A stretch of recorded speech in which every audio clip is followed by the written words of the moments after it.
Putus. Kedengeran sih. Aman. Oke. Cici share screen ya. Kemarin Cici dapat soal dari Evi. Soal latihan deh kayaknya ini. Soal dari dosen Serpong ini ya. Iya sih. Iya. Nah, ini ada 3 soal. Kalau yang kemarin Vero juga kasih kisi-kisi yang dari buku. Ini yang untuk E16, 3, 4, 5, 24. Pokoknya yang kisi-kisi itu kayaknya Cici udah pernah kerjain. Jadi nanti Cici bahas aja.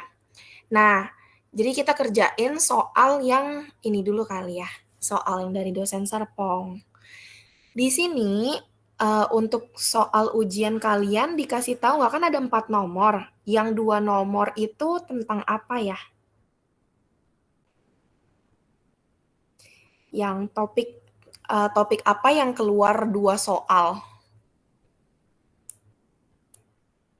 Maksudnya, Ci? Kan topik kalian itu secara garis besar kan ada yang sekuritas dilutif, terus investasi, sekuritas dilutif, investasi, sama satu lagi leasing kan? Ada Kalian 4 aja. ujian. Ada 4 untuk ujian. Apa aja tuh? Soal 1 itu yang investasi. Dia berkaitan dengan saham preference jadiin saham ordinary sama debt jadiin saham ordinary. Oh, Terus oke. yang kedua itu diluted EPS yang tadi Ci Oh, share. oke. Terus apa Yang lagi? ketiga itu soal ini amortisasi debt. Jadi investasi obligasi gitu, Ci. Amortisasi Dibikin debt. dibikin tabel amortisasi terus kita ngejurnal kayak biasa, Ci. Kayak dulu-dulu. Hmm, oke, oke. Terus Terus udah. yang keempat itu yang ini leasing. Oh, Jadi leasing. jurnal bagi lisi dan lisor ya. Lesi sama lesor kalau nggak salah. Tapi Oh, yang heeh. lebih ke lesi sih, Ci, kayaknya. Iya, pasti biasanya lebih ke sisi lesi sih.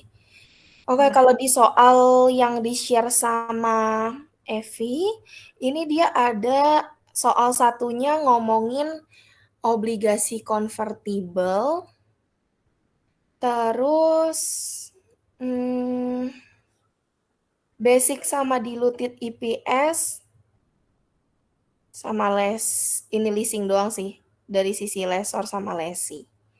Oke, kita lihat soal nomor 1 dulu. Soal 1, PT Clair menjual 25.000 lembar obligasi konversi pada tanggal 1 April 2020 dengan harga 2.710 juta. Obligasi memiliki nilai nominal 100.000 per lembar dengan tingkat bunga kupon 10% per annum dan umur obligasi 4 tahun. Setiap satu lembar obligasi dapat dikonversi menjadi 5 lembar saham biasa yang memiliki nilai nominal 1.500. Tingkat bunga pasar atas obligasi sejenis tanpa konversi adalah 8% per annum. Pembayaran bunga dan amortisasi akan dilakukan 1 tahun 4 kali, yaitu pada tanggal 1 April, 1 Juli, 1 Oktober, dan 1 Januari. Buat tabel amortisasi untuk tahun 2020 sampai dengan 2022. Terus jurnal dan perhitungan dan jurnal 1 April 2020, kemudian perhitungan dan jurnal pada tanggal 31 Desember 2020, lalu buat jurnal dengan asumsi tanggal 1 Juli 5.000 lembar obligasi dikonversi menjadi saham biasa. Sama jurnal saat jatuh tempo. Oke.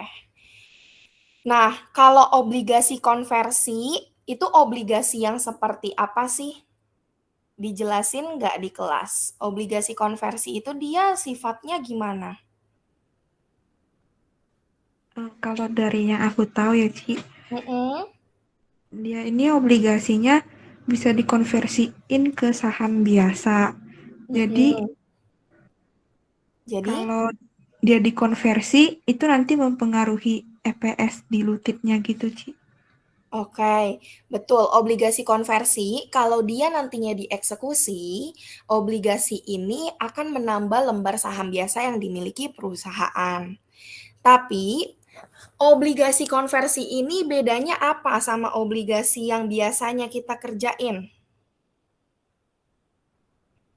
Sama-sama obligasi, bedanya apa? Bedanya itu, kalau obligasi konversi, kan tadi dibilang ya, bisa dikonversi ke saham biasa.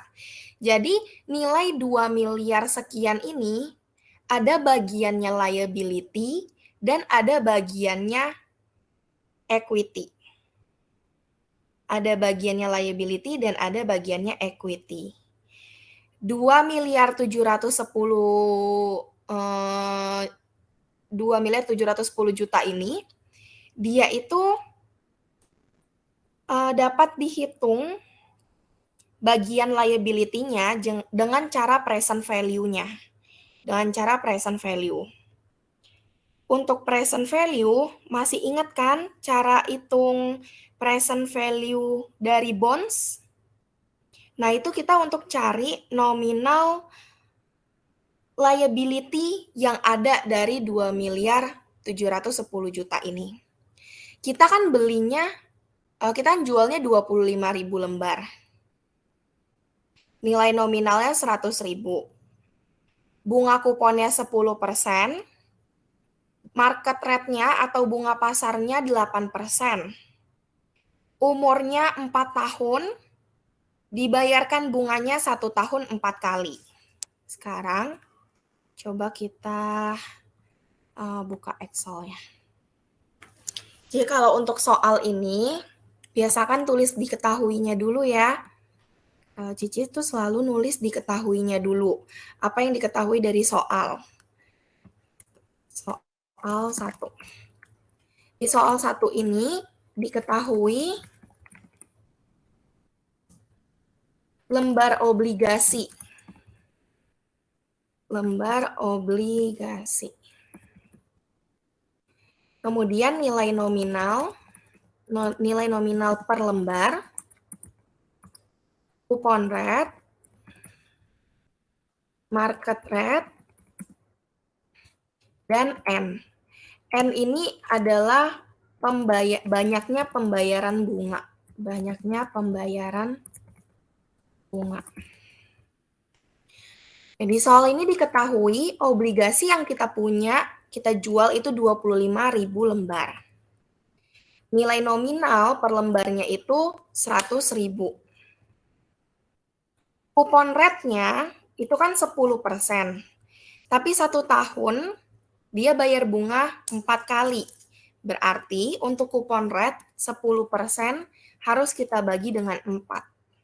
Nah, 10% ini untuk 1 tahun. Kemudian untuk market rate-nya itu 8%. 8% ini kita juga bagi 4. Karena 8% per tahun, 1 tahun bayar bunganya 4 kali. Umur obligasinya itu 4 tahun. Tapi dibayarkan bunganya 1 tahun 4 kali. Berarti kita harus kaliin 4.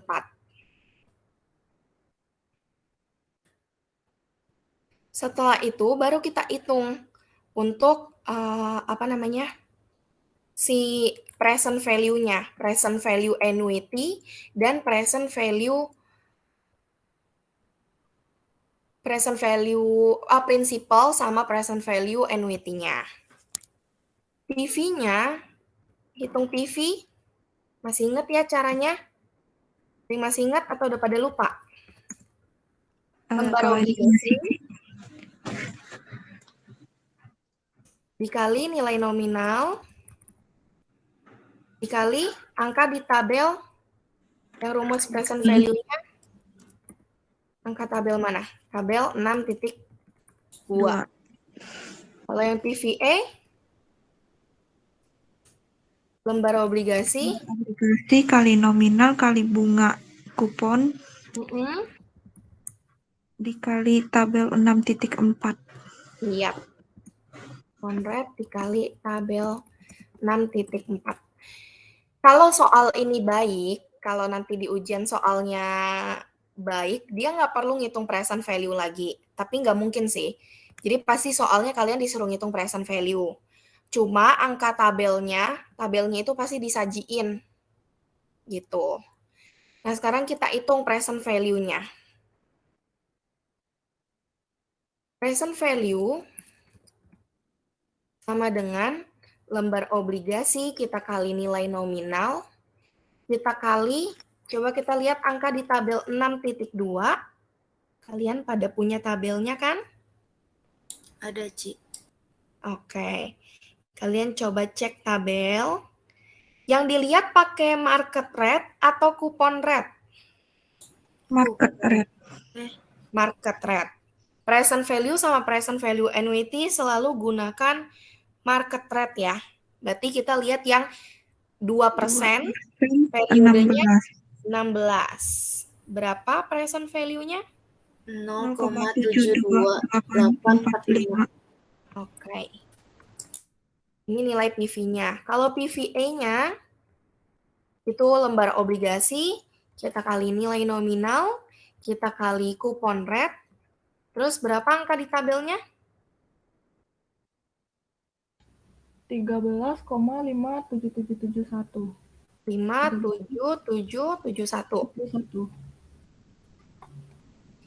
Ini berarti liability komponennya.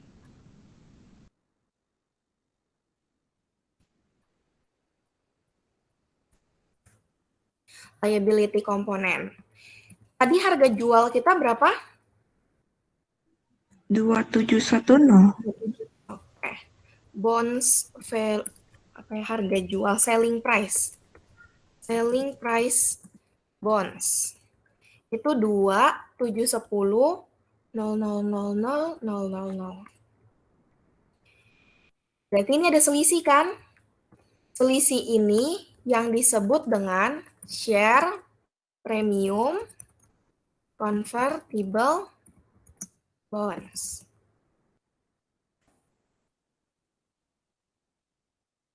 Ini yang namanya share premium convertible bonds. Kalau kalian di kelas pakai nama yang sama atau beda? Nama akunnya sama? Conversion equity deh kayaknya. Oh, berarti kita ganti ya. Berarti samain kayak kalian di kelas, conversion equity. Iya nggak, Wit? Tunggu. Nggak pernah dengar, Ci. Jadi kalau obligasi konversi, dia itu ada bagiannya utang, ada bagiannya saham, bagiannya ekuitas. Bagiannya utang itu si present value ini, selisih harga jual sama liability komponen itu namanya share premium. Ini yang si bagiannya ekuitas. Gitu. Nggak pernah ketemu kasus gini kayaknya, Ci. Atau aku yang nggak new? Beneran nggak pernah ketemu?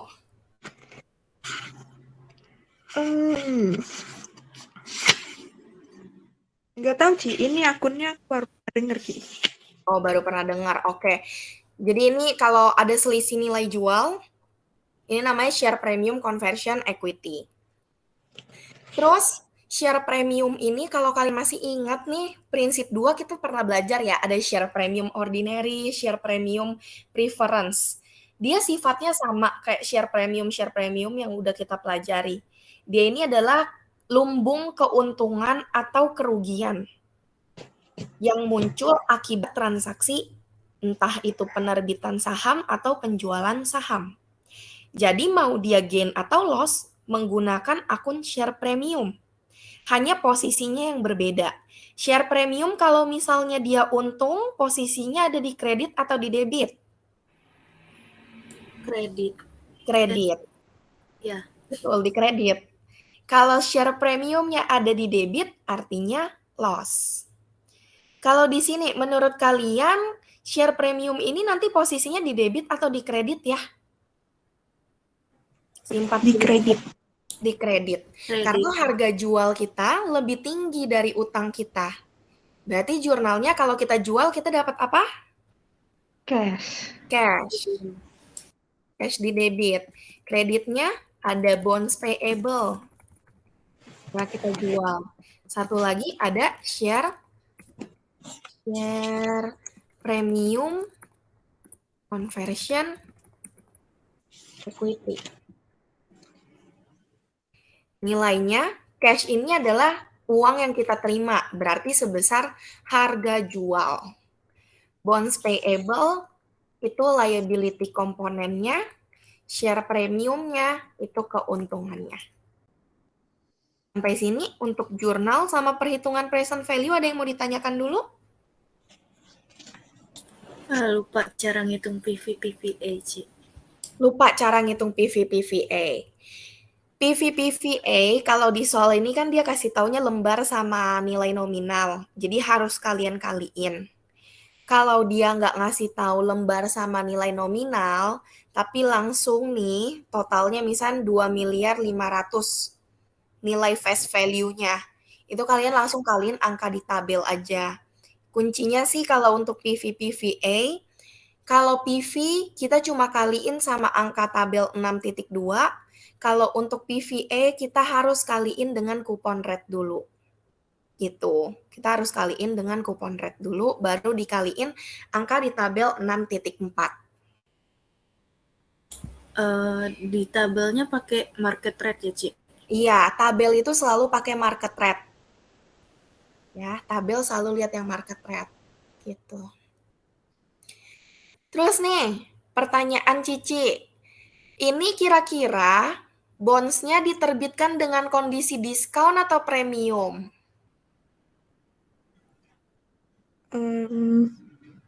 Premium, market rate lebih kecil. Betul. Premium, market rate-nya lebih kecil. Atau kalau lupa lihat kupon rate market rate, ini aja face value-nya ini 2.500.000 nih. Tinggal 25.000 kita kali 100.000. Terus hasil perhitungan PV/PVA-nya 2.600.000. Berarti dia di atas face value. Kalau di atas face value, artinya dia diterbitkan dengan kondisi premium. Sekarang kita buat tabel amortisasinya. Soalnya bisa di close, soalnya kita udah nulis diketahuinya. Tabel amortisasi isinya apa aja? Ada tanggal, ada apa lagi? Cash. Paid, terus? Interest. Interest apa? Revenue. Revenue atau expense? Expense. Oh. Terus? Amortization-nya premium. Carrying amount. Nah, kalian belajar bonds, AKM 2 terakhir muncul bonds. AKL kayaknya udah nggak muncul lagi sih. Kita jual di tanggal 1 April, kita akan buat tabel amortisasi sampai 2022. Dia bayar setiap 1 April, 1 Juli, 1 Oktober, dan 1 Januari. Oke. 1 April 2020, 1 April, Mei, Juni, Juli, 1 Juli, 1 Oktober, 1 Januari 2021, terus 1/4/21, 1/7/21, 1/10/21. Kita buat sampai 2022.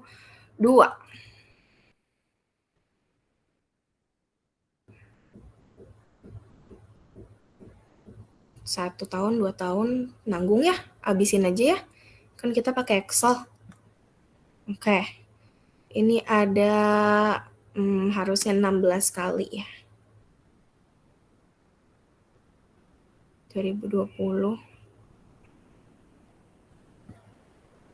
Sip, sampai di sini. Carrying amount-nya kita akan isi present value-nya, si liability component. Kalau kolom cash paid kita dapat angkanya dari apa kali apa? Dari kupon rate. Kupon rate Kita kaliin sama apa? Kali nominal. Nilai nominal atau face value-nya. Kita kaliin sama sini Lembar ya, obligasi lembar kali nominal. obligasi. Kita kali nilai nominal per lembar. Jumlahnya Bagi akan 4, selalu bagi 4 sama. nggak, Ci? Kenapa? Bagi 4 nggak, Ci? Enggak perlu bagi 4 lagi. Kok percentage? Oh iya, udah dibagi di Karena bunganya, Ci. coupon rate-nya di sini udah dibagi. Betul. Oke, thank you, Ci. Oke, kalau interest expense kita pakai rate yang mana? Market rate kali carrying amount. Oke, market rate kita kali dengan carrying amount. Premium amortization, Cash paid kurang interest expense. cash paid kurang interest expense. Terus ke carrying amount-nya kita kurangin atau kita tambahin? Tambah. Premi dikurangin. Kurang dong. Kan nominalnya itu 2.500.000.000. Kita jual dengan kondisi premium. Berarti harus kita kurangin sampai nantinya di akhirnya tuh. Selisihnya nggak jauh kan? 2.500.000.000. Gitu. Oke. Sampai sini untuk nyusun tabel ada yang mau ditanyakan dulu?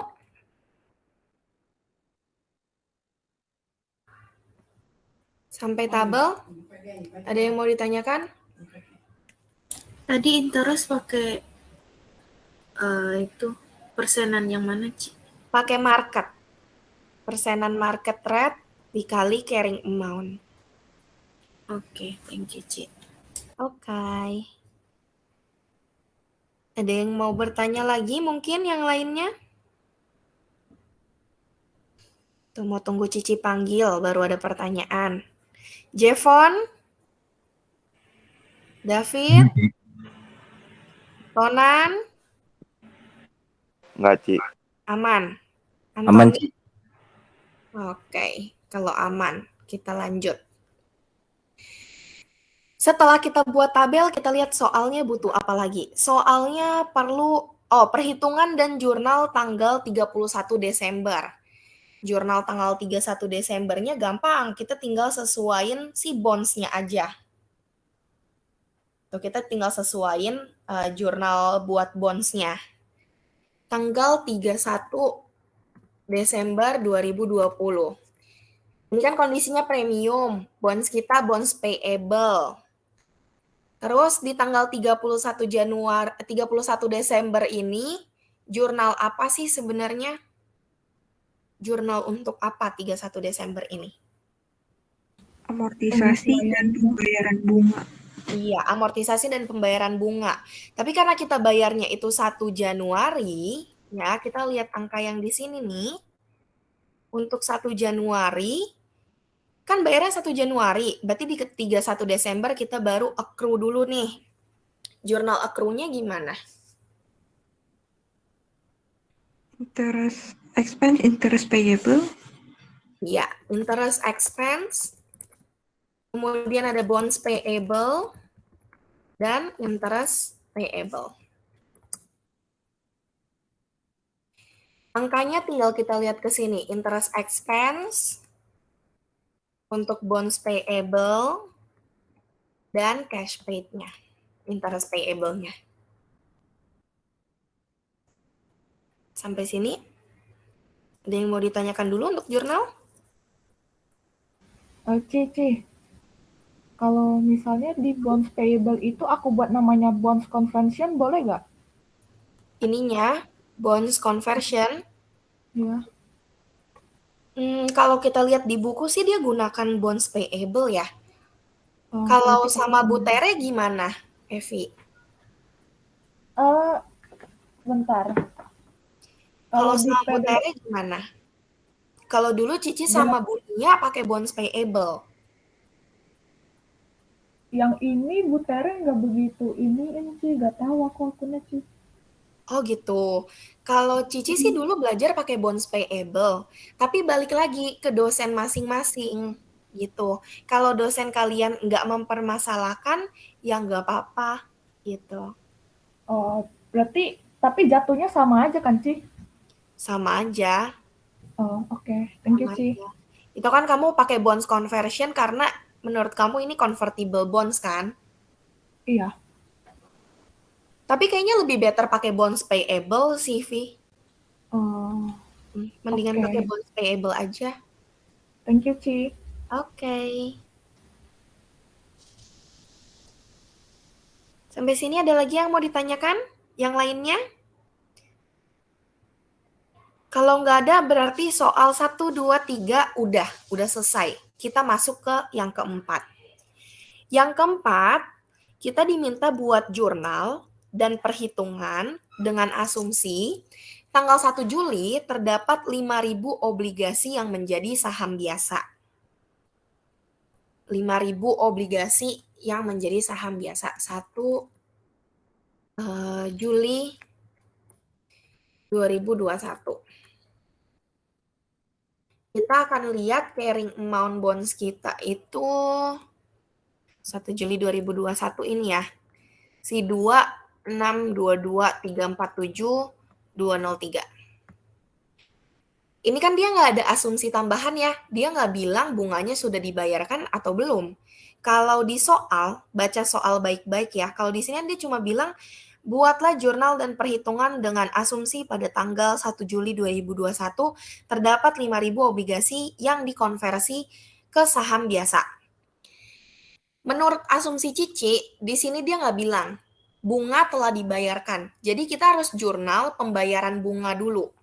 Jurnalnya seperti ini, tapi bukan pakai interest payable, kita pakainya cash. Jurnal ini untuk apa? Untuk menyamakan carrying amount bonds payable. Jadi bonds payable-nya itu udah terupdate saldonya. Setelah ada jurnal ini, baru bonds payable-nya sekarang 2622347 203. Terus yang dikonversi itu 5.000 lembar obligasi dikonversi ke saham biasa. Kita lihat soalnya. 1 lembar obligasi dapat dikonversi menjadi 5 lembar saham biasa yang nilai nominalnya 1.500. 1 lembar obligasi sama dengan 5 lembar saham biasa, nilai sahamnya itu 1.500 per lembar. Di sini, kalau kita konversi, yang jelas di awal kan kita ada catat si share premium. Share premium ini akan kita debit. Tapi saldo share premium di sini 40 juta sekian, itu untuk berapa ribu lembar obligasi sih? 25. 25.000. 25.000. Untuk jurnalnya, jurnal tanggal 1 Juli 2021, ada si share premium conversion equity yang nilainya 5.000 per 25.000 dikali 40 juta ini. Nah, yang kita konversi cuma 5.000 lembar. Kemudian untuk bonds payable-nya 5.000 dibagi 25.000 kita kali carrying amount-nya. Terus, share kalau kita konversi, kita akan konversi ke lembar saham biasa. Kalau kita konversi ke lembar saham biasa, berarti kita terbitin saham. Berarti ada share capital ordinary.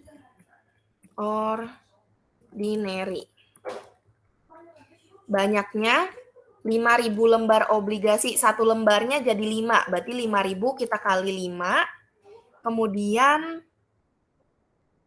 cuma dikasih nilai, nilai nominalnya 1.500, kita kali 1.500. Di sini ada selisih nih antara debit dan kreditnya. Berarti selisihnya masuk ke mana? Masuk ke share premium ordinary. ordinary.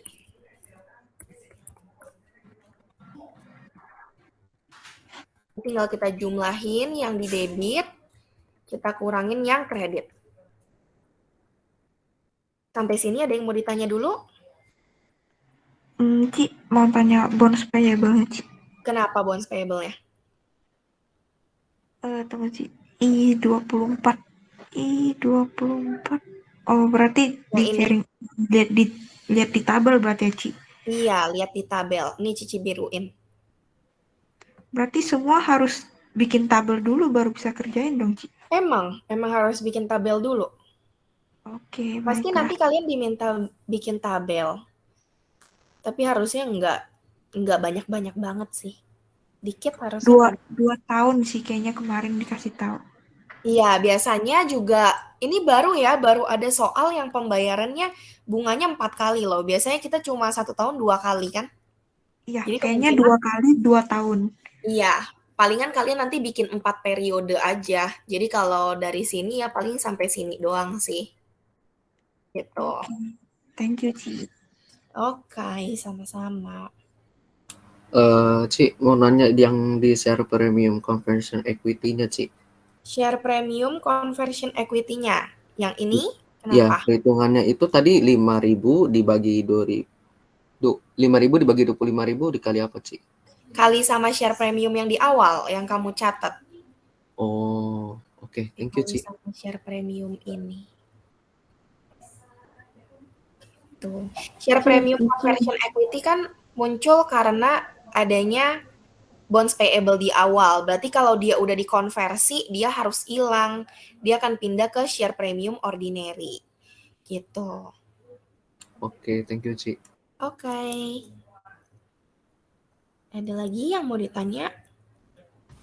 Ci, mau tanya Ci, itu kenapa di share premium conversion equity yang bonds payable-nya, kenapa kita nggak pakai angka di carrying amount-nya?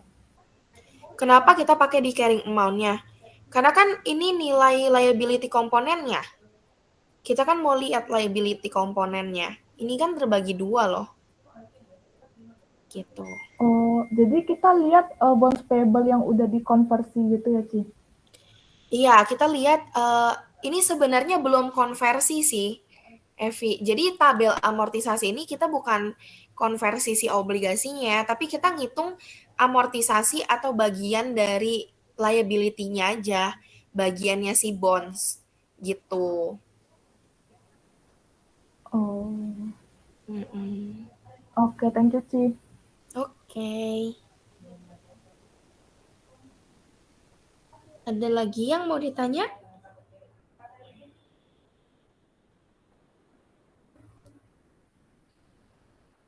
Nggak ada?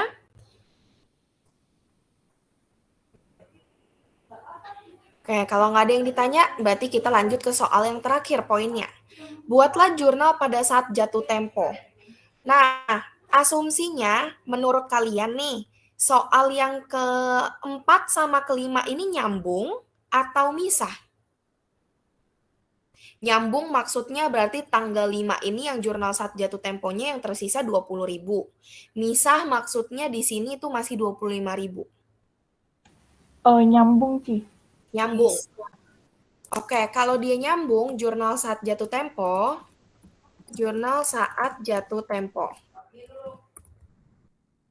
asumsi bonds yang tersisa itu 20.000 ya. 20.000 karena di awal kita punya 25.000, kemudian dikonversi 5.000. 5.000 konversi. Jurnalnya bonds payable, kemudian ada si share premium conversion equity, dan cash. Nilainya, bonds payable kalau ditebus saat jatuh tempo nominalnya sebesar nilai apa? Bonds Nilai payable carrying amount yang terakhir. carrying amount yang terakhir, atau dengan kata lain, dengan gampangnya nih, dia kan sebesar nilai nominalnya. Jadi tinggal 20.000, kita kaliin 100.000. Share premium conversion equity berarti sisanya yang si 20.000, kita bagi 25.000, kita kali sama bagiannya ini. Berarti cash yang harus dibayarkan sisanya. Kalau asumsinya itu bonds-nya itu misah, berarti soal 4 sama 5 itu independent case, berarti dia masih ada 25.000 ya.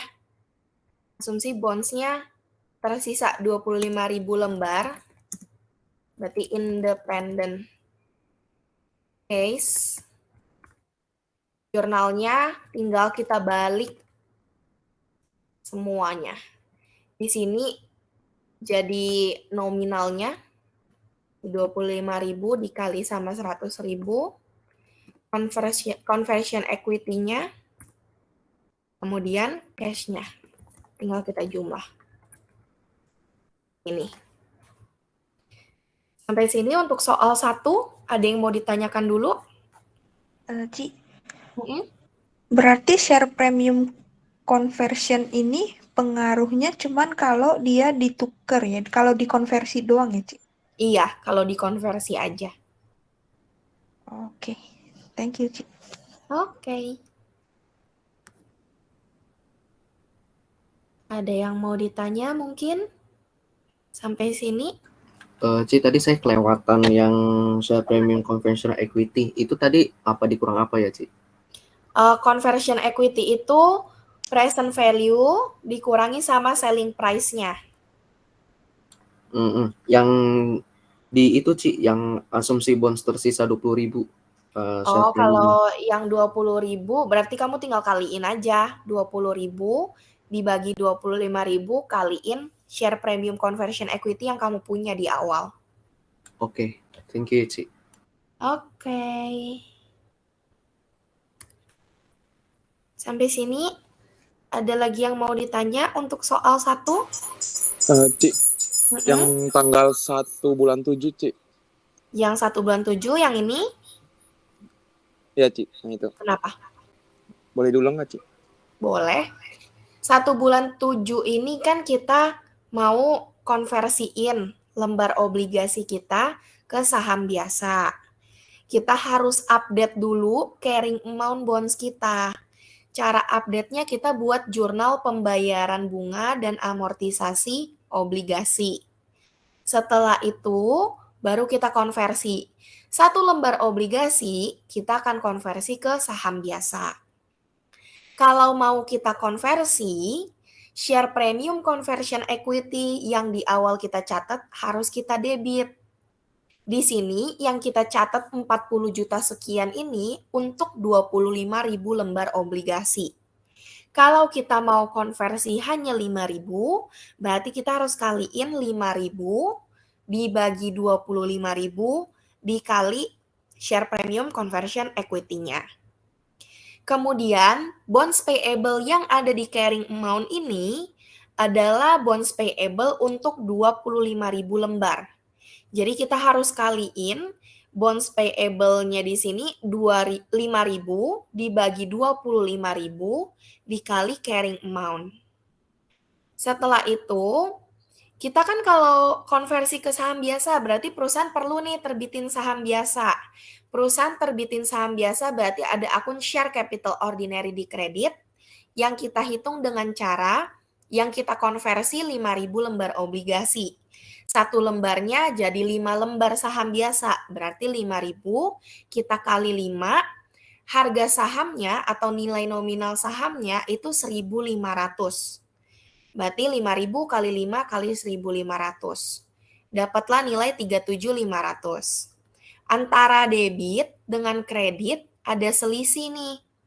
Selisih ini kita masukin ke share premium ordinary. Gitu. Ci, thank you, Ci. Oke. Jadi si share premium ordinary ini keuntungan karena kita terbitin saham.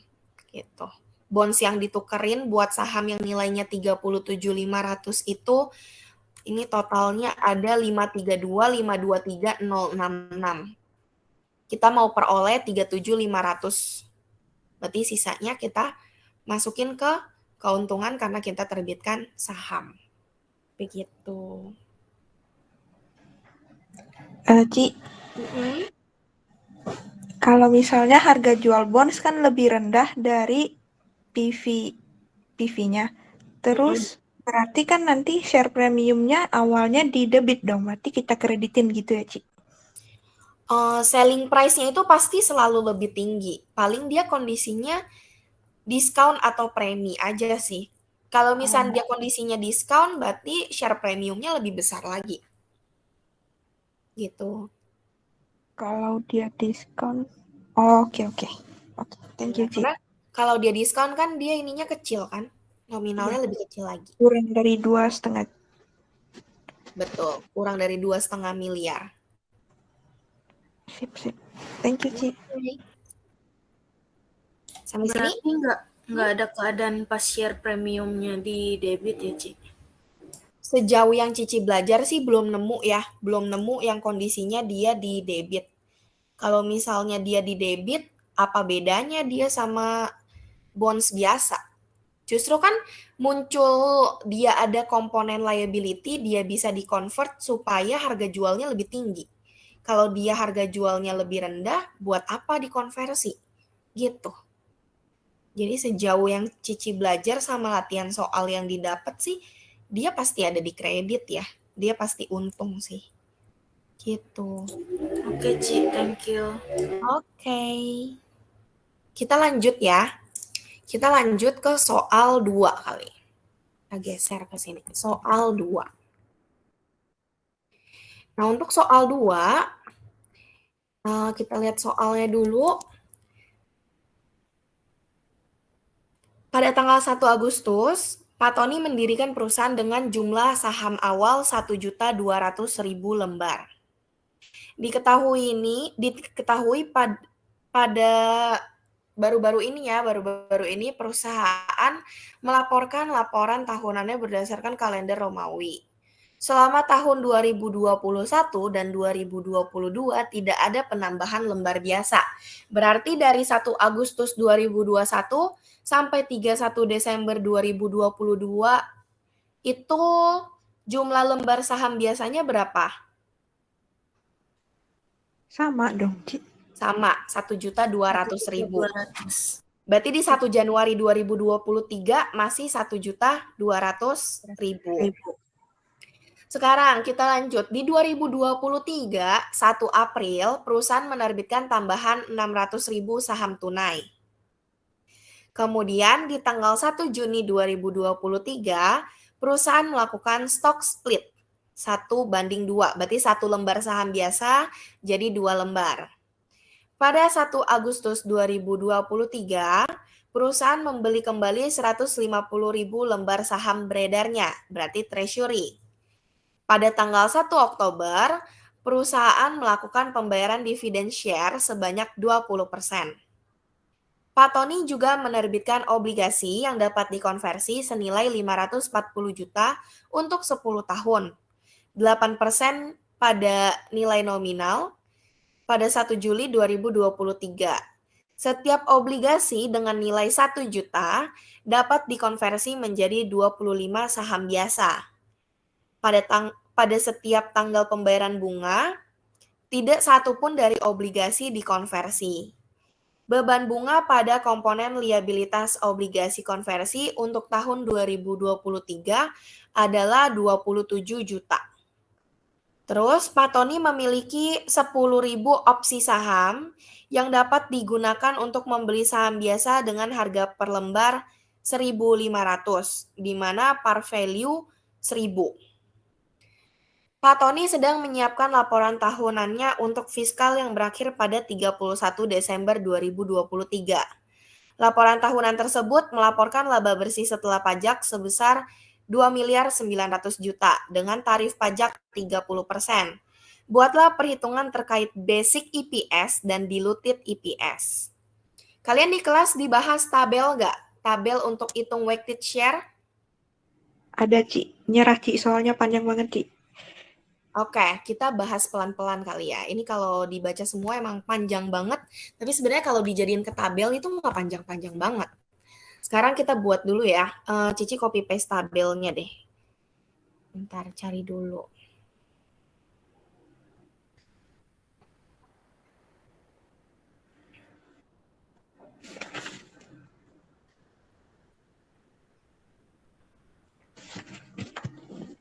Tabelnya itu yang mana ya? Cici ada bahas.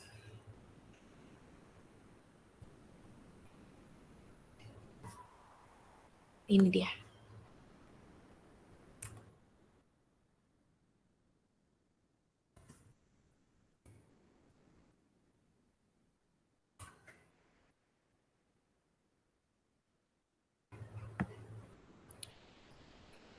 Ada debt outstanding, ada outstanding share, ada restatement, ada fraction of year, sama weighted share. Cici jelasin debt outstanding dulu.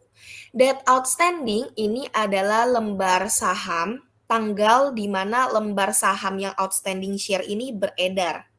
Jadi misalnya nih, di sini dari 1 Januari 2023 sampai dengan 1 April 2023, lembar saham yang beredar itu 1.200.000 lembar. Karena dari 1 Januari, kalau kita lihat ya, dari 1 Januari sampai dengan 1 April, itu nggak ada transaksi apapun. Berarti lembar sahamnya itu jumlahnya masih sama, 1.200.000.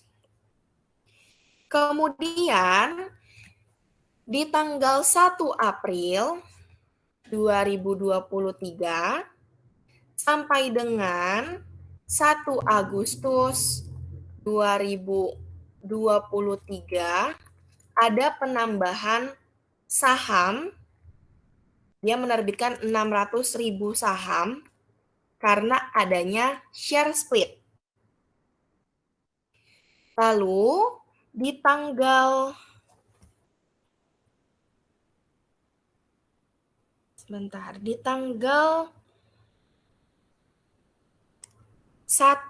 Agustus 2023 sampai 1 Oktober 2023,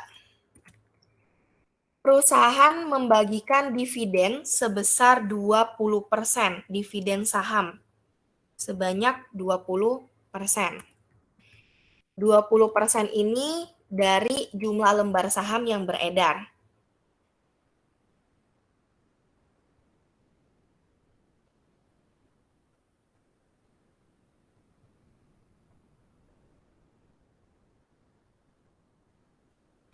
Jumlah saham yang beredar berarti 1.800.000 dikali 20%. 1.800.000 itu didapat dari 1.200.000 lembar saham kita yang di awal. Kemudian kita stock split kan, 1.200 dikali 2, 2.400.000. 2.400.000 kita kali 20%. Kali 20%. Berarti di sini ada terbitin saham lagi 480.000. Ci, tadi 2.400.000 dari mana? Di split ya? Di stock split. Splitnya yang 600 doang ya, Ci? Yang splitnya itu yang si 1.200.000 dong. Nih. Oh, dia splitnya di 1 Juni. Sorry. Wait, berarti di sini 1 April sampai 1 Juni. Dia terbitin, terus 1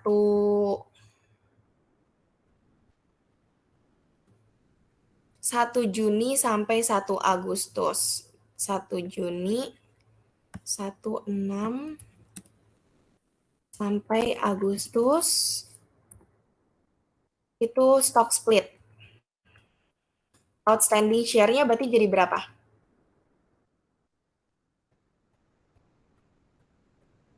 Kalau kalian biasa dijumlahin atau per event, per peristiwa? Sama sih, Ci. Cuman ini soalnya banyak banget kayak kami kerjain tuh cuma 2 doang, Ci. Iya, biasanya cuma dia terbitin lagi atau dia ada share split atau enggak bagi share dividen. Ini dia ada dua-duanya. Nggak Semuanya. ada istilah Oh, stock split sih di soal yang dikasih. kenapa? Biasanya nggak ada stock split. Iya, jadi kayak ya udah masukin aja gitu. Oke. Bentar kita buat tabelnya dulu. 2023. Di sini saham yang beredar, coba ya. Coba Cici lihat di buku dulu. Kalian enakan pakai yang gimana ya weighted share-nya?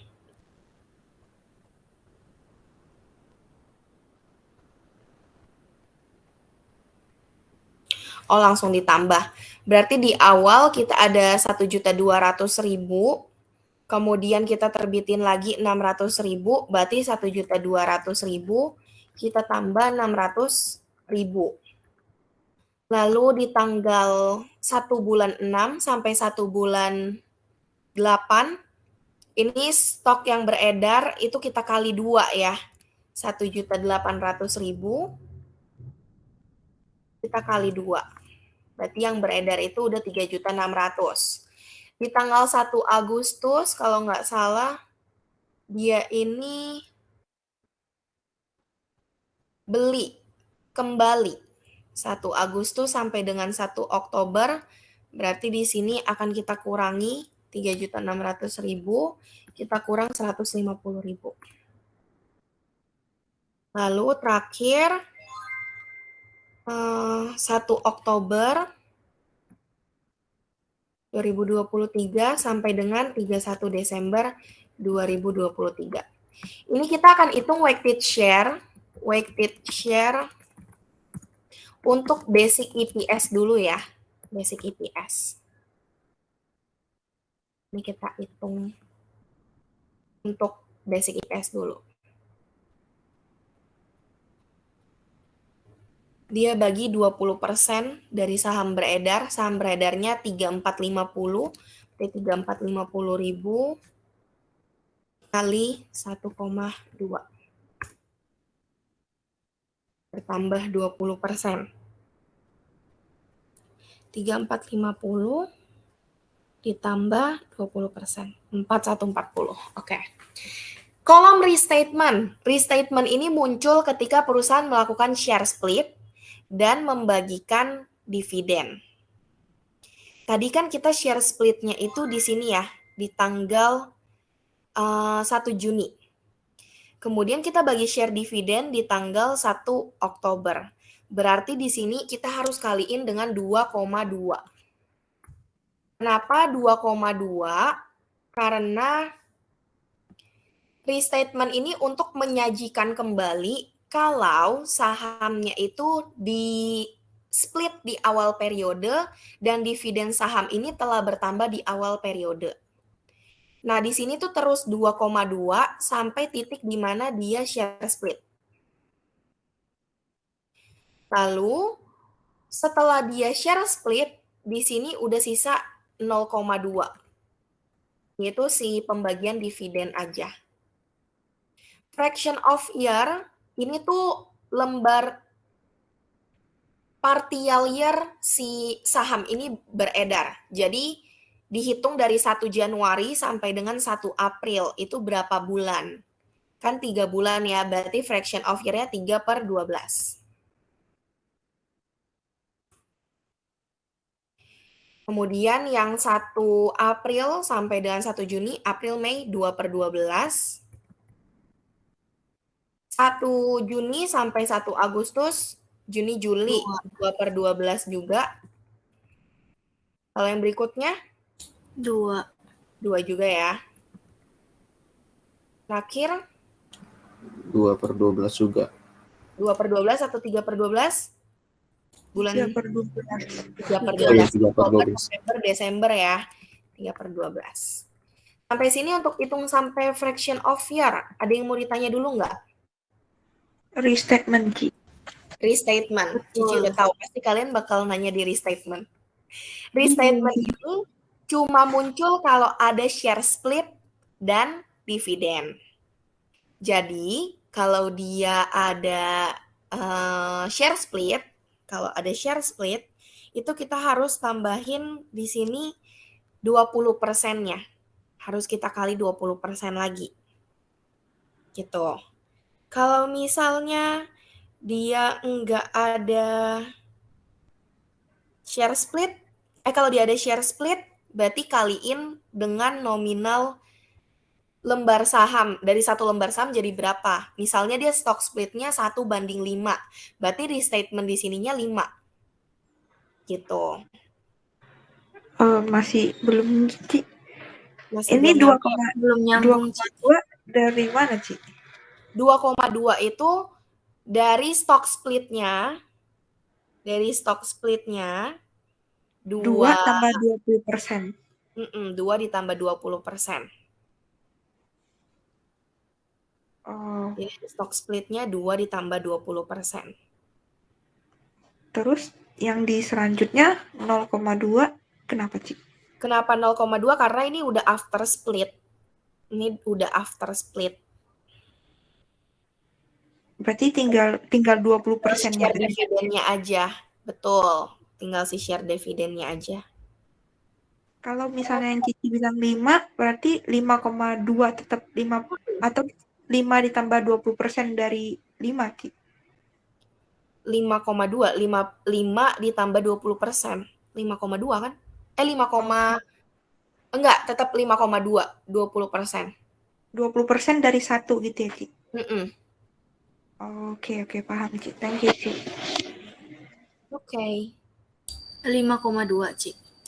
Iya, kalau dia misalnya share stock splitnya 5, terus dividennya 20%.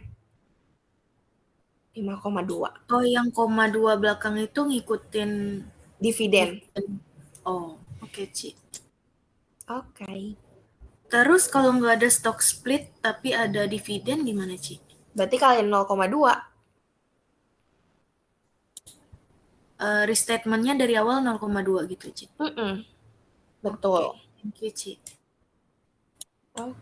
Ci mau nanya, jadi kalau misalkan dia nggak ada yang stock split itu, Ci, terus dia misalkan dividen share-nya sebesar 15%, berarti 0,15 gitu, Ci? Iya. Oh. Hanya share dividen aja. Oke, thank you, Ci. Tapi harusnya soalnya nggak nyakitin gini ya, harusnya cuma salah satu sih. Kalau stock split ya stock split, kalau restatement share dividen. Kalau ini karena kebetulan dua-duanya. Gitu. Ci, dividennya tuh dari awal langsung dimasukin gitu di restatement, Ci? Iya, dia masukin dari sampai dengan periode dia bayar. Sampai periode di mana dia announce dividen. Oke. Di sini berarti harusnya nggak ada. Di sini harusnya 0,2. Karena kan share splitnya itu di 1 Juni. Berarti di 1 Juni ini udah dikali 2. Jadi yang sebelumnya aja. Terus di sini udah ditambah share dividen. Jadi yang sebelumnya aja yang ada share dividen. Oke, thank you, Ci. Oke. Ci, tadi ya. Kalau misalnya split, berarti 2,0 gitu ya, Ci? Kalau misalnya split, iya 2,0. Oke, thank you, Ci. Oke. Susah? Lumayan, Ci. Banget. Cici, kenapa yang ke-8 dihitungnya 3/12, Ci? Yang mana? Yang di... Yang 8. Yang ini? Bawahnya, Ci. Ini? Iya, kenapa dihitung 3/12, Ci? Karena dari 1 Oktober sampai 31 Desember. fraction of year-nya. Fraction of year-nya kalian hitung debt outstanding-nya aja. Gitu. Dari 1 Oktober sampai 31 Desember. Ini kalau dijumlah harusnya 12/12. 3, 7, 9, iya 12/12 pas 1 tahun.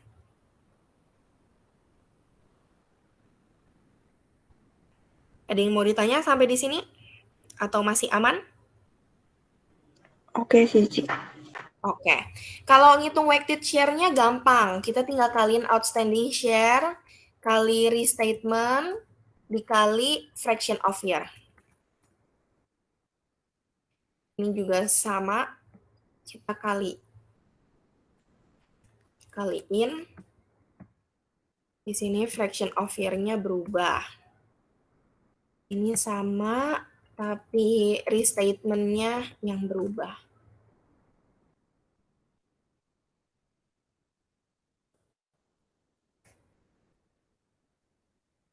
Dikali 3/12. Terus kita jumlahkan.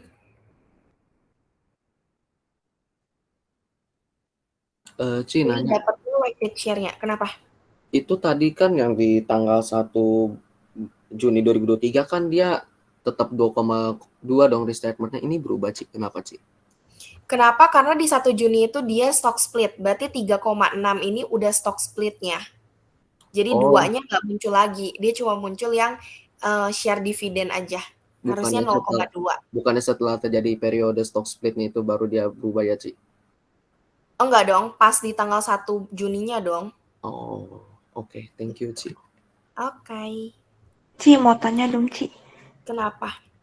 Ini kalau misalnya dia nggak ada keterangan pembayaran dividen 20%, berarti nggak dari statement gitu ya, Ci? Kalau dia nggak ada share dividen, ya udah nggak usah, nggak dari statement. Terus kalau dia punya stock split doang, tetap ada restatement nggak, Ci? Ada. Pokoknya restatement ini muncul kalau dia stock split atau restatement ini ada kalau stock split atau pembagian dividen berupa saham. Jadi kalau dia bayar dividen tunai, masuk nggak? Oh, nggak berarti, Ci? Enggak. Dividennya dividen saham. Gitu. Misalnya dia cuman pembayaran di share dividen doang, nggak ada stock split, berarti sampai ke bawah semuanya 0,2 gitu ya, Ci? Iya, betul. Dari sini sampai sini 0,2 semua. Kalau dia cuma stock split, berarti dari sini sampai sini 2. Sisanya nggak ada. Oke, thank you, Ci. Oke. Jadi perhatiin tanggal ya. Perhatiin tanggalnya. Udah sampai sini basic EPS, perhitungan lembarnya seperti ini. Tinggal kita hitung basic EPS. Basic EPS. Ada yang mau ditanya? Itu outstanding-nya langsung ditambahin gitu ya, Ci? Iya. Oh. Kukira satu-satu gitu, Ci. Oke, Ci. Thank you. Bebas sih, kalau mau satu-satu juga nggak apa-apa. Dividen preference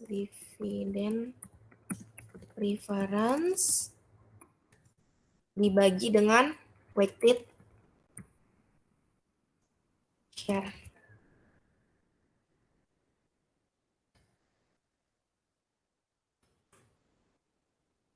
Ini ya, rumusnya. Net income dikurangi dividen preference dibagi weighted share. Berarti net income-nya di sini kita dikasih tahu 2 miliar 900 juta. Ada dividen preference? Enggak ada ya.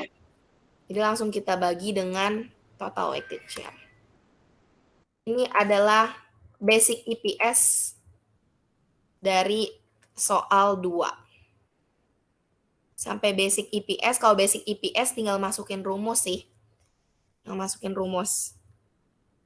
Yang agak ribet, kita ngitung weighted share-nya. Gitu. Kalau udah basic EPS, kita lanjut ke si diluted EPS. Kalau diluted EPS, ini perhitungannya sama. Sampai sini tuh sama. Yang beda, tinggal kita tambahin aja. Di sini nggak perlu ada tanggal, tapi kalau Cici nulisnya eventnya. Maksudnya event tuh akun apanya sih yang bikin si saham bertambah. Di sini kan dia bilang ada convertible bonds. Convertible bonds. Nilai bonds-nya itu 540 juta. Setiap 1 juta dapat dikonversi menjadi 25 saham biasa. Berarti lembar saham yang bertambah itu 54 juta dibagi 1 juta dikali 25. Berarti ada penambahan 1.350 lembar saham dari convertible bonds. Lalu ada apa lagi ya setelah bond convertible? Opsi saham, opsi share option. Share option. Share option-nya itu 10.000. Dia ada 10.000 lembar. Berarti ini tinggal kita tambahin.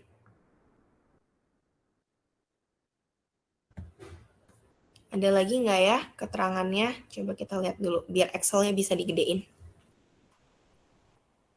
Beban bunganya 27 juta ya, sama tarif pajaknya 30%. Ingatin. Kita gedein Excel-nya. Berarti total weighted share-nya tinggal kita jumlahin. 2.601.350. Total weighted share.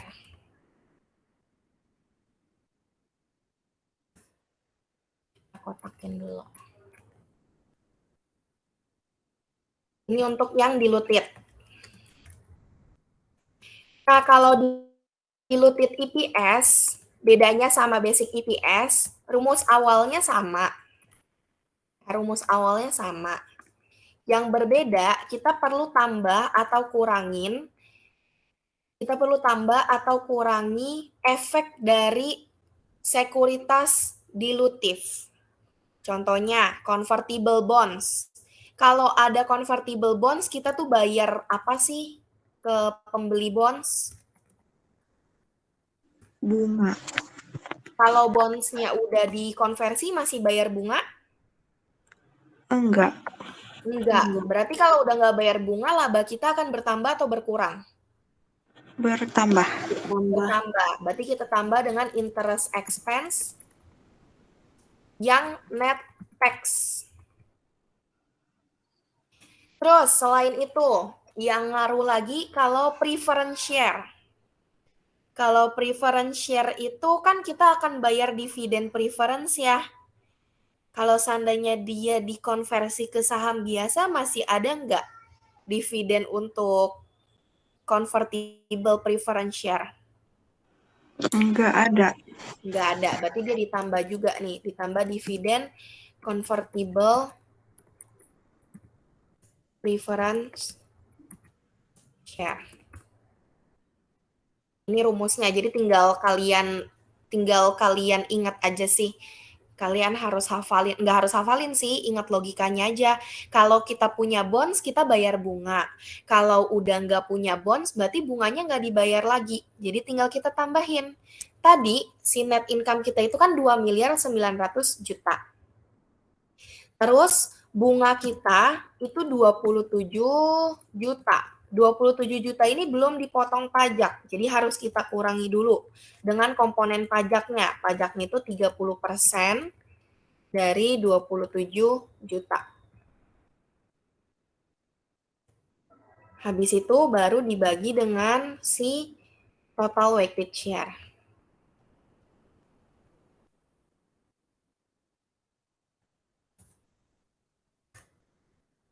Berarti diluted EPS kita 1122. Nah, kalau menurut kalian, di sini kemarinan yang mentoring sama Cici, ada join nggak ya? Ada Desti, ada Tanwani, ada Joy. Nih, ini Cici udah sampein. Ada Dharma juga. Kalau diluted EPS-nya kayak gini, dilaporin nggak di catatan atas laporan keuangan? Basic EPS-nya 1120, dilutednya 1122. Enggak, Enggak. Enggak ya? Kenapa nggak dilaporin? anti diluted. Anti diluted. Anti diluted itu artinya apa sih? Dia tuh melebihi gitu, Ci, dari basic EPS-nya. Berarti kalau mau dilaporin, diluted ini harus gimana? Harus lebih rendah dari basic EPS. Oke. Apa sih tujuannya bikin diluted EPS? Biar pemegang saham tuh tahu ini loh pengaruh kalau misalnya ini dikonversi gitu, Ci, katanya. Betul. Betul. Jadi kalau di sini kita lihat basic EPS-nya 1120, diluted EPS-nya 1122, kita nggak perlu sajiin lagi. Betul yang Widi bilang tadi, ini anti diluted. Kenapa perlu bikin diluted? Namanya itu diluted EPS. Diluted itu penurunan. Ya, penurunan. Kalau ini naik, berarti bagus dong. Ada convertible bonds, ada si konversi surat berharga ini nggak ngaruh-ngaruh banget ke EPS kita. Dia nggak ngaruh-ngaruh banget ke EPS kita. Jadi, nggak perlu disajiin di catatan atas laporan keuangan. Gitu. Kenapa si diluted EPS bisa bertambah sih? Maksudnya nilai dilutednya kenapa bisa lebih besar ya? Padahal lembar sahamnya ini bertambah loh, dari yang sebelumnya 2.500.000-an ke 2.600.000, itu kan nambah ya. Kenapa sih? Kok bukannya turun malah nambah EPS-nya? Soalnya kan ini, Ci, ada timbal baliknya. Kalau kita terbitin share, kita nggak bayar bunga lagi. Iya, betul. Kita nggak bayar bunga lagi ya, karena selain saham yang bertambah, pendapatan kita juga bertambah. Soalnya kita punya convertible bonds. Kalau kita punya convertible bonds, ada kewajiban membayar bunga.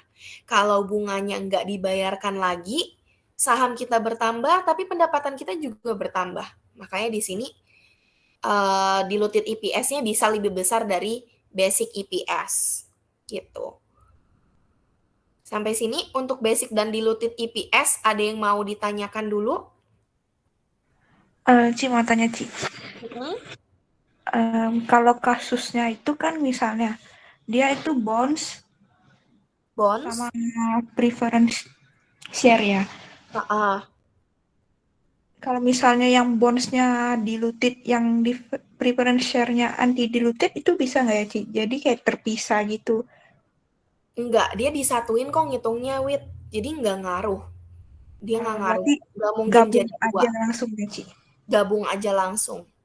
Oke, thank you, Jadi Ci. kalau misalnya di sini ada ditambah lagi convertible preference, siapa lagi ya yang menyebabkan dia bertambah? Pokoknya yang bertambah kamu satuin aja di sini. Nggak apa-apa. Dia jadi satu perhitungan kok. Oke, Ci. Thank you, Ci. Sip. Sama-sama. Ada yang mau Ci, ditanyakan? cara pelaporannya gimana, Ci? Apa? Cara pelaporan kalau misalnya dilutednya kurang dari basic. Oh, dia ada di catatan kaki atas laporan keuangan. Paling kalian sih disuruh jelasin aja sih dari perhitungan, nggak mungkin disuruh bikin. Harus lihat ke annual report sih ya. Tapi harus cari dulu sih laporan yang muncul diluted EPS-nya gitu. Dia pasti ada perhitungan EPS dasar. EPS dasar itu basic EPS. Dia nanti ada di catatan atas laporan keuangan khusus untuk EPS. Di situ kalau misalnya perusahaan punya surat berharga yang bisa dikonversi, itu mereka akan hitung lagi untuk diluted EPS-nya. Paling kalau dari hasil perhitungan ini, kalian ditanya aja sih. jelaskan perhitungan yang telah dilakukan di atas. Kalian tinggal jelasin pakai kata-kata kalian sendiri. Dari perhitungan di atas, basic EPS bernilai 1120 dan diluted EPS bernilai 1122. Dari perbandingan tersebut, diluted EPS tidak perlu dilaporkan atau tidak perlu ditambahkan dalam catatan kaki perhitungan EPS karena diluted EPS mengalami kenaikan, bukan penurunan. Pengaruh konversi surat berharga terhadap lembar saham itu bertambah, tetapi karena penambahan lembar saham akibat konversi bonds juga mengakibatkan perusahaan tidak perlu membayar bunga sehingga net income yang diperoleh lebih tinggi, walaupun weighted share-nya bertambah, dia masih menghasilkan EPS yang lebih besar dari basic EPS. Intinya kalian jelasin aja perhitungan kalian tadi. Kenapa sih bisa-bisanya si diluted EPS-nya lebih besar? Kalian jelasin aja, soalnya kita punya convertible bonds. Karena perusahaan memiliki convertible bonds, ketika convertible bonds itu dikonversi, maka menyebabkan lembar saham bertambah. Tetapi perusahaan tidak perlu lagi membayar bunga. Karena perusahaan tidak perlu membayar bunga, ini menyebabkan net income perusahaan bertambah. Net income perusahaan yang lebih besar dan dibagi dengan lembar saham yang bertambah tidak terlalu signifikan, menghasilkan diluted EPS yang lebih besar dari basic EPS. Itu sih kalau penjelasannya. Intinya dia nggak dicatat aja. Thank you, Ci. Oke. Ini nanya lagi. Apa? Share option tadi dapat dari mana, Ci? Ada di soal. Share option di sini dia bilang Pak Tony memiliki 10.000 opsi yang dapat digunakan untuk membeli saham biasa. Gitu. Ntar Ci aku lihat soal dulu. Oke.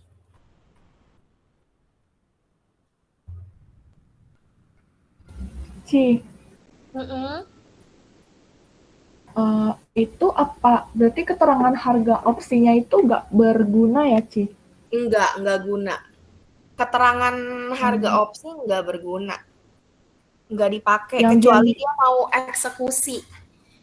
Kecuali dia mau eksekusi baru ada tuh, baru berguna. Oke, Ci, thank you, Ci. Oke, yang dipakai di sini tuh. Tapi share optionnya masuk ke total weighted-nya ya, Ci? Langsung totalnya. Nih, enggak, maksudnya share option ini masuk ke dalam total weighted-nya ya? Iya, masuk ke sini kan? Masuk ke total. Thank you, Ci. Oke. Jadi kalau untuk isi tabel sama perhitungan EPS-nya, yang berguna itu lembar saham sama net income aja yang penting. Oh, terus nih si 27 juta ini harusnya bisa dihitung loh. Di sini dibilang nilai obligasinya 540 juta, nilai kuponnya 8%. Coba deh kita kaliin. 540 juta dengan 8%. Terus dikasih tahu nggak ya? Nggak dikasih tahu lagi ya kelanjutannya ya. Tapi kalau dikaliin dia 43.200. Kenapa beban bunganya 27 juta ya? Beban bunga pada komponen liabilitasnya 27 juta. Berarti 540 juta ini mungkin selling price ya. 540 juta ini kayaknya selling price deh. Iya. Soalnya beberapa kali aku kaliin ya dari soal-soal yang sebelumnya juga sama, nggak sesuai gitu, Ci. Oh ya, nggak sesuai ya? Oh, berarti di sini yang diketahui selling price-nya. Ada deh yang dikaliin dia sesuai. Ada soal tertentu yang dia ngasih tahu sih. Makanya di sini dia bilang, oh beban bunga komponen, oh dia, berarti di sini selling price-nya. Harusnya kita bisa cari sih. Harusnya bisa cari. Gitu. Kalau cara carinya, Berarti kalian tinggal kaliin aja nilai nominal sama kupon rate. Nilai nominal sama kupon rate untuk cari nilai beban bunga yang dibayarkan.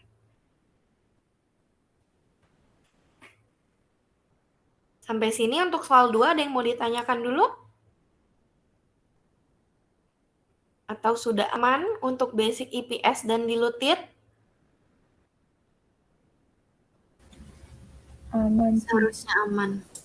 Oke, kalau aman kita lanjut ke leasing nih. Ini yang terakhir. Leasing. Oke, untuk leasing di sini ada soalnya sebagai berikut. Soal leasing, pada tahun 2020 PTA menyewa gudang untuk penyimpanan persediaan selama 7 tahun kepada PTB dengan informasi sebagai berikut. Yang lesi PTA atau PTB?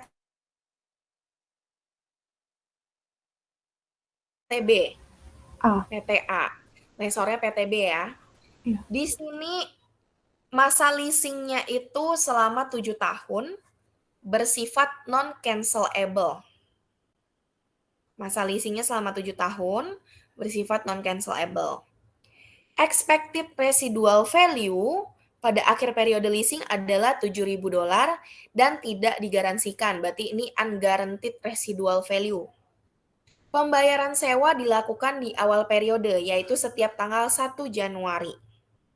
Fair value dari aset tersebut di tanggal 1 Januari adalah 500.000 dan nilai bukunya 400.000. Gudang tersebut memiliki useful life selama 9 tahun dan didepresiasikan dengan metode straight line basis. PTB menetapkan implicit rate sebesar 8%. Pembayaran atas leasing tersebut probable. Yang A, berdasarkan informasi di atas, apakah kategori sewa tersebut dari sisi PTB dan PTA? Menurut kalian ini dari soal ini PTA atau PTB? PTA atau PTB. Jenis sewanya apa? Dari PTA atau PTB? PTB. Finance lease ya, Ci. Finance lease. Kenapa finance lease? Non-cancelable. Oke, ada kata-kata non-cancelable. Selain itu?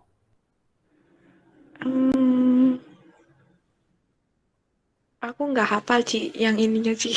Oh, nggak hafal ya. Ada beberapa yang bisa kalian jadiin patokan ya untuk dia finance lease atau operating lease. Yang pertama tadi si non-cancelable atau cancelable. Yang kedua kalian lihat deh masa manfaatnya. Kalau 70% dari umur ekonomis aset 70%-nya itu merupakan periode sewa, berarti dia itu finance lease. Kalau dia di bawah 70%, berarti masih ada kemungkinan lainnya. Yang berikutnya, present value-nya. Kalau present value-nya minimal 90% dari fair value aset, berarti itu finance lease. Berarti ada 3 itu tuh. Kayaknya ada satu lagi ya. Apa ya satu laginya ya? Coba bentar, C lihat catatan deh.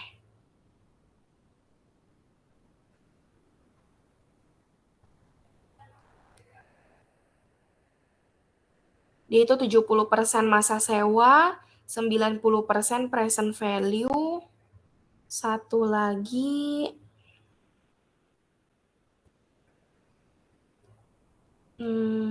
sebentar ya. Oh, satu lagi dia ada opsi pemindahan kepemilikan atau enggak. Ada opsi pemindahan kepemilikan atau enggak di akhir masa sewa. Kalau di akhir masa sewa, dia bisa diperoleh lesi dengan harga tertentu, berarti dia itu udah pasti finance lease. Jadi ada 3 itu, ada 4 ya, berarti ya non-cancelable atau cancelable, kemudian masa manfaatnya, minimal 70%, present value-nya minimal 90%, dan satu lagi ada pemindahan kepemilikan. Gitu. Coba deh dilihat kalau dari segi umur ekonomis. Dari umur ekonomisnya, 7 dibagi 9 itu berapa persen ya? 7 tahunnya itu masa sewa, umur manfaatnya itu 9 tahun. Itu berapa persen sih? 77%. 77% sih. Nah, itu kan di atas 70% ya. Berarti itu bisa kalian jadikan alasan tuh. Kategori sewa ini merupakan finance lease. Terus kalau untuk hitung present value, ada yang tahu cara hitungnya? Present value-nya? Lihat tabel 65 ya. Iya, kita lihat tabel 65. Tabel 6.5 kita kaliin dengan apa? Annual lease pay.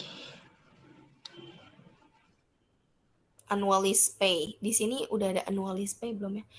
Oh, kalian disuruh ngitung bayar leasing sendiri. Udah diajarin belum di kelas?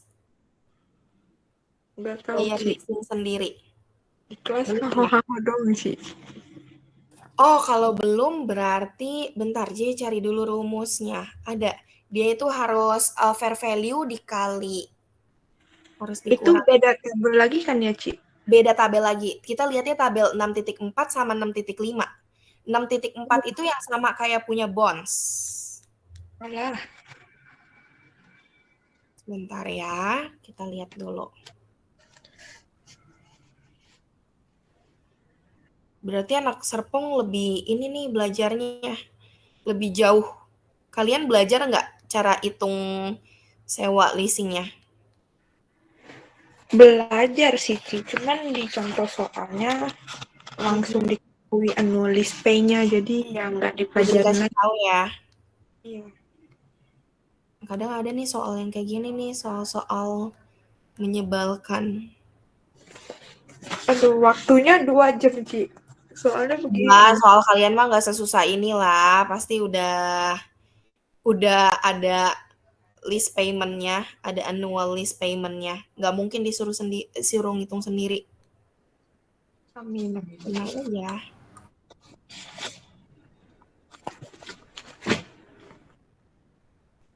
Untuk Widi disuruh hitung katanya, Ci. Oh, Widi beda soalnya, dia soal khusus. Aduh. Widi soal Serpong katanya, Ci. Kan soalnya sama ya, Serpong. Iya. Serpong sama Ancol beda soal. Sama. Oh, enggak deh, sama.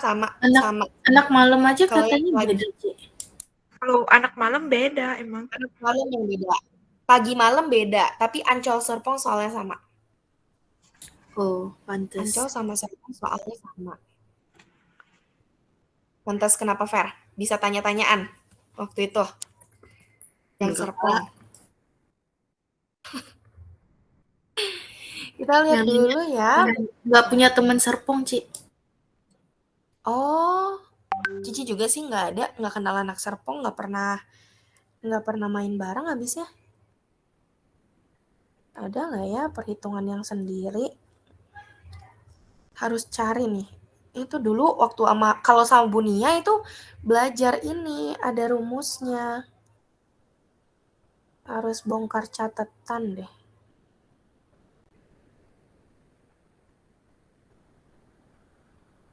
Kalian ada yang catat rumusnya mungkin? Pernah belajar ini? Ci, aku dapat jawabannya, Ci. Cuma ini belum tentu pasti, Ci. Rumusnya apa? Sebutin rumusnya aja deh. Rumus perhitungan lease payment. Jadi dia itu pakai PV residual value-nya dari 7.000 kali sama 0,58349. Nah, yang 0,5849 ini aku nggak tahu dari mana ya, Ci. Oh, itu dia angka tabel. Angka tabel 8% 7 tahun.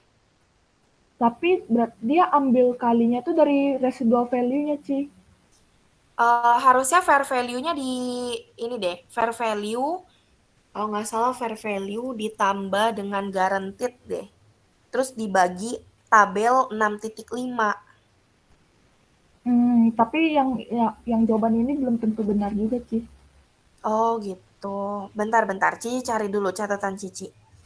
Mana ya AKM? Kalau dicari nggak nemu. Kalau nggak dicari ketemu. Mana ya? Sebentar. 6 bulan 11. Mana audit?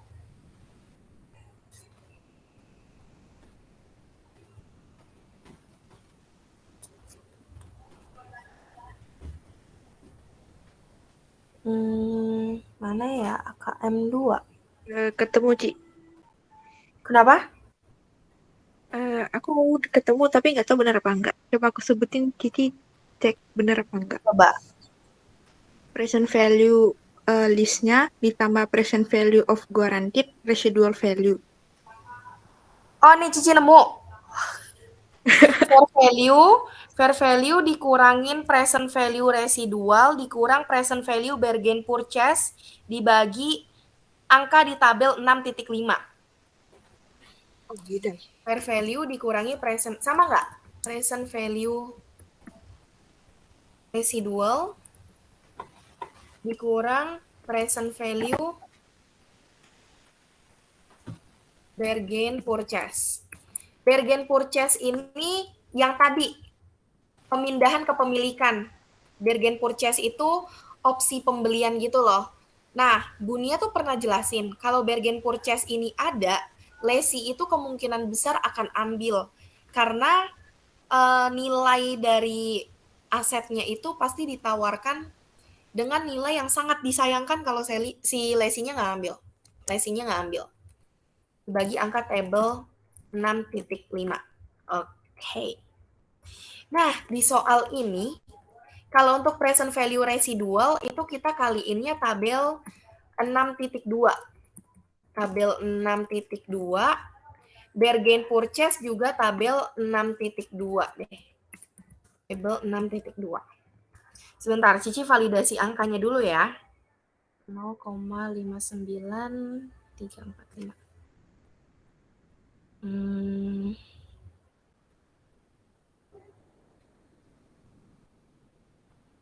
Ini soalnya udah hilang, tapi jawabannya ada. 59345.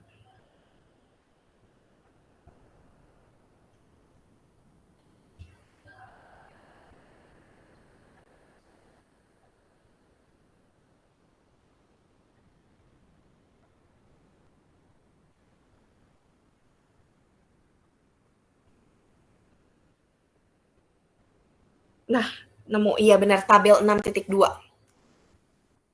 Ini rumusnya, fair value dikurangin present value residual, dikurangi present value bargain purchase, dibagi tabel 6.5. Sekarang kita lihat ke soal ini. Di soal ini, kita catat yang diketahuinya dulu deh, biar nggak usah bolak-balik, biar Excel-nya bisa digedein lebih enak ngeliatnya. Diketahui. Yang kita tahu, umur sewa 7 tahun. Terus fair value 500.000. Di situ residual value 7.000. Di situ apa lagi ya? Umur manfaat. Beda ya umur manfaat sama umur sewa. Umur manfaat ini umur asetnya kalau nggak disewain, itu 9 tahun. Implicit rate 8%. Kalau misalnya nanti di soal kalian nggak disuruh hitung pembayaran sewa. Nggak disuruh hitung pembayaran sewa. Ada implicit rate, ada incremental rate. Si lesi nggak tahu tingkat suku bunga yang digunakan lessor. Kalian pakai implicit atau incremental? Incremental. Iya. Kalau misalnya Lesi tahu, Pakai implisit. iya. Ingat ya, kalau misalnya Lesinya tahu, berarti pakai implisit. Kalau Lesi nggak tahu, pakainya incremental. Incremental itu kayak suku bunga pasar. Gitu. Terus kita tahu apa lagi ya? Udah kayaknya ya, dibayar di awal periode, terus didepresiasikannya metodenya straight line. Kayak kita udah tahu kategori sewanya finance lease, alasannya tadi kalian bisa jelasin ya, si masa sewanya itu berapa. Sekarang kita cari dulu pembayaran leasing. Pembayaran leasing cara carinya berarti pakai perhitungan ini. Pembayaran leasing. Pembayaran leasing kita hitung dengan cara fair value kita kurangi dengan residual value kita kalikan. Coba kalian lihat di tabel 6.2, 8% umur sewa 7 tahun. Berapa?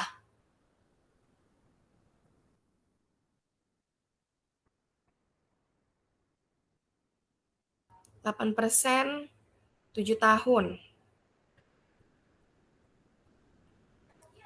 Bentar, Cik. Oke. 0,58349. 8,349. Oke. Bargain purchase-nya nggak ada, jadi cuma kita kurangin ini. Habis itu kita bagi dengan si tabel 6.5, coba kalian buka tabel 6.5, lihat yang 8% 7 tahun.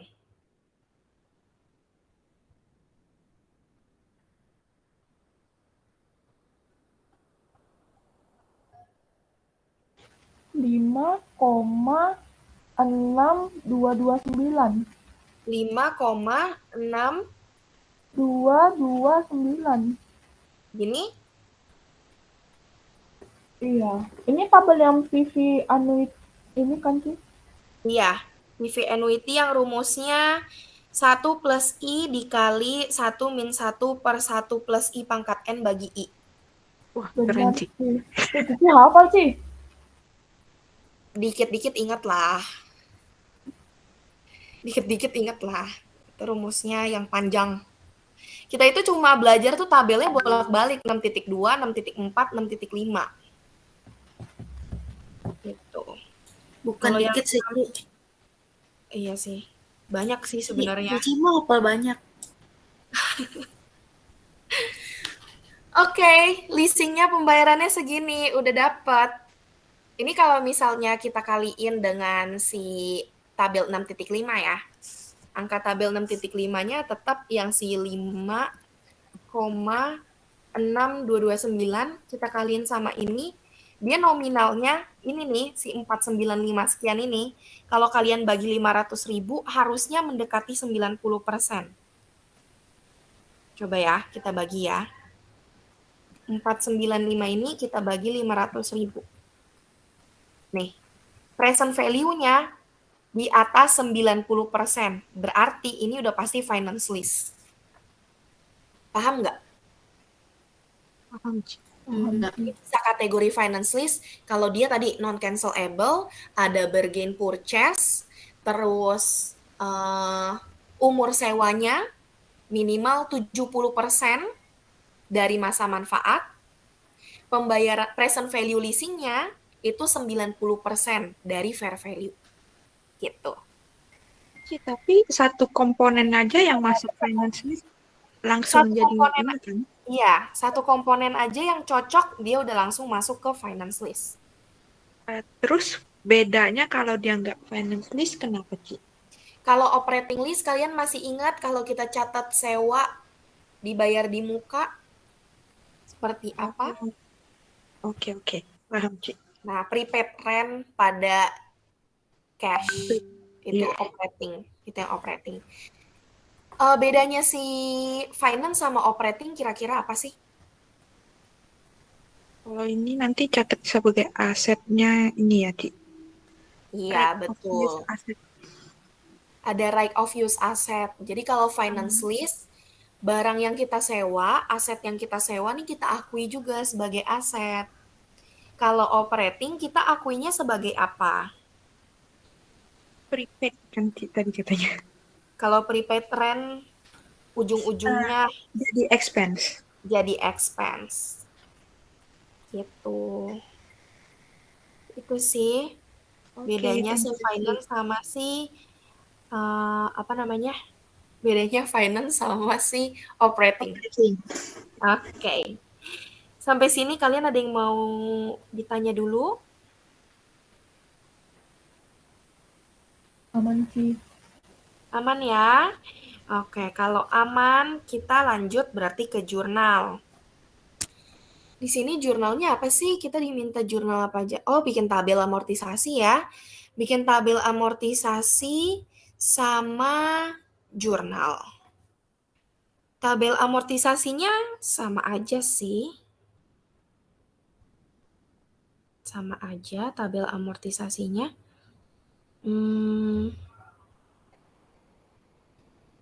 Sebentar deh.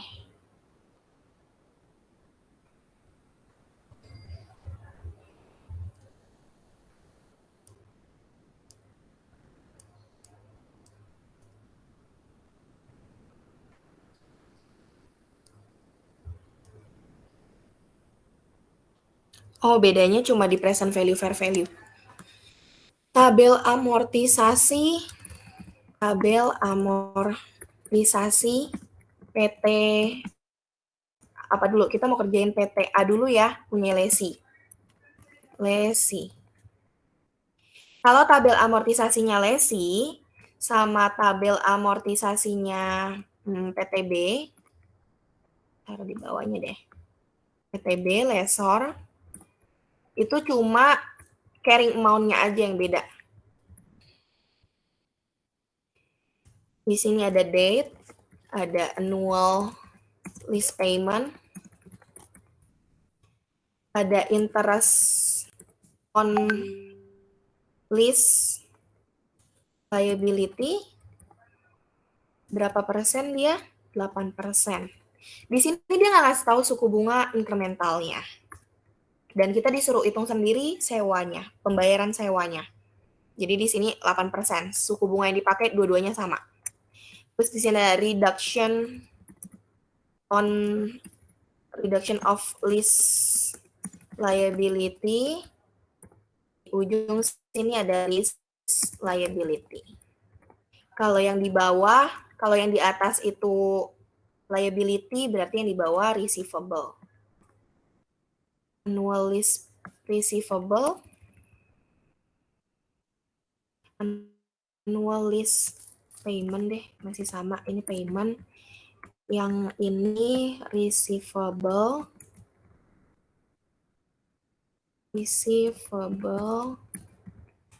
yang ini lease-nya lease receivable.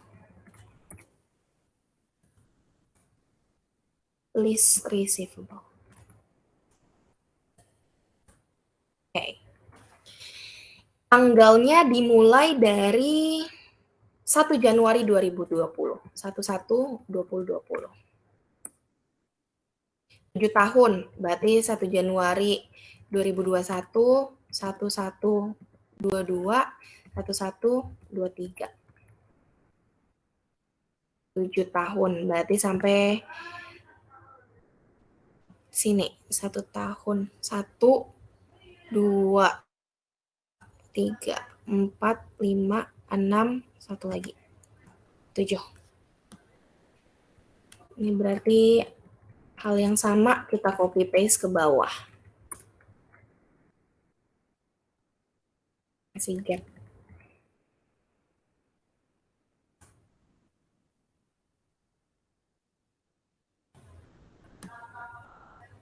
Oke.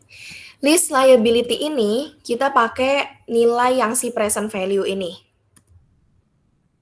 Ya, kalau untuk lesi kita pakainya yang lease liability di sini. Annual lease payment-nya itu sama. Setiap tahunnya itu sama. Jadi 88, 196 ini sampai tahun ke-7 sama. Interest on liability ini tuh 8%. Kita kali dengan carrying amount atau si lease liability di sini.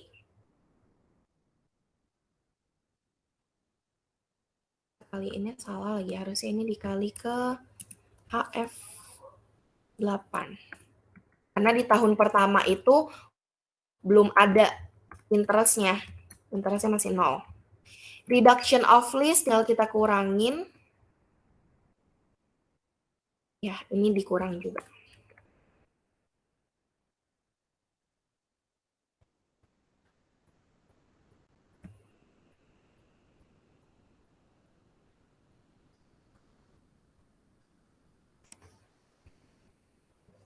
Ini harusnya berkurang. Ini berkurang. Ini rumusnya 8% dikaliin ini dikurangi.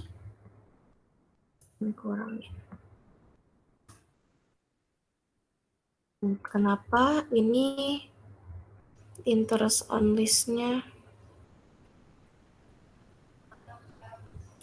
Oh, enggak benar sampai di sini, sampai 1 Januari 2026.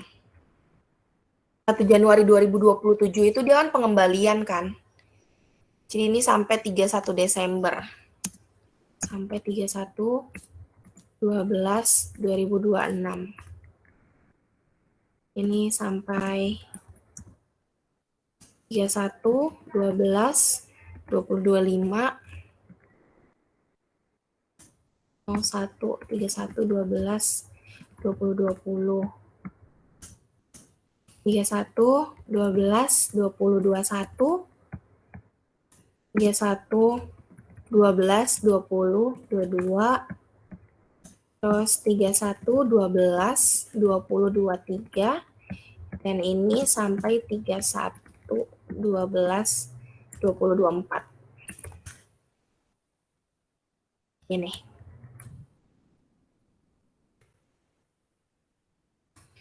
Kalau di sini, kalau untuk lesor yang beda itu cuma ininya dia pakai yang 500.000, pakai fair value. Dia pakai fair value, annual lease payment-nya ini sama.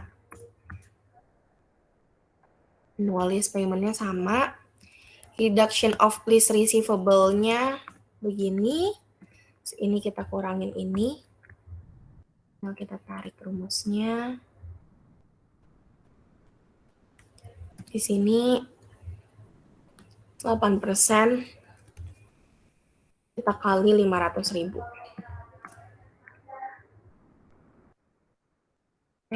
Ini harusnya AF 22. Ini 2. Nah.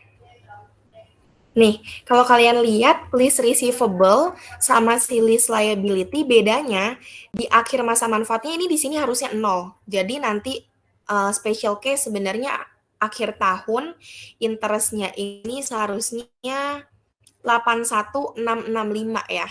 Jadi di sini harus dikurangin dulu, berarti di sini ada 6.536 supaya di sini hasilnya 0.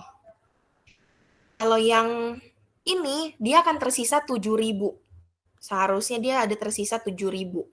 Karena tadi ada residual value 7.000. Jadi untuk akhir tahun mereka harusnya ada penyesuaian. Kita buat penyesuaian ya.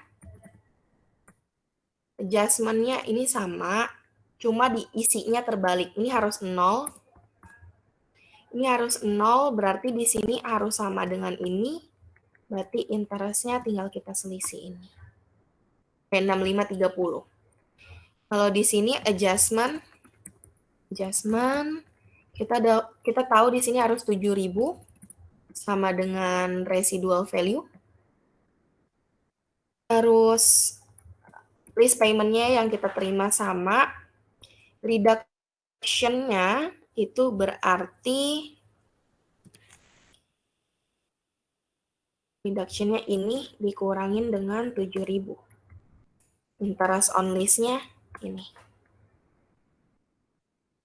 Paham nggak sampai sini? Ini kalau ini dikurangin ini, hasilnya ini. Terus ini kalau kurangin ini 7.000. Ya. Sampai sini paham nggak untuk isi tabel amortisasi? Atau ada yang mau ditanya dulu? Cici ke out? Oh enggak deh. Mau nanya tapi di luar tabel, Ci. Apa? Itu annual lease payment-nya 88196 tuh dari mana ya, Ci? Tadi kecepatan soalnya. Dapat dari yang perhitungan ini, Gio. Ini rumusnya yang di atas. Jadi fair value 500.000 dikurangi 7.000 dikali angka di tabel 6.2 yang dilihat itu 8% 7 tahun. Terus kalau dia ada bargain purchase dikurangi juga. Habis itu dibagi angka di tabel 6.5 yang 8% 7 tahun. Gitu. Oke, thank you, Ci. Oke. Ada lagi yang mau ditanya?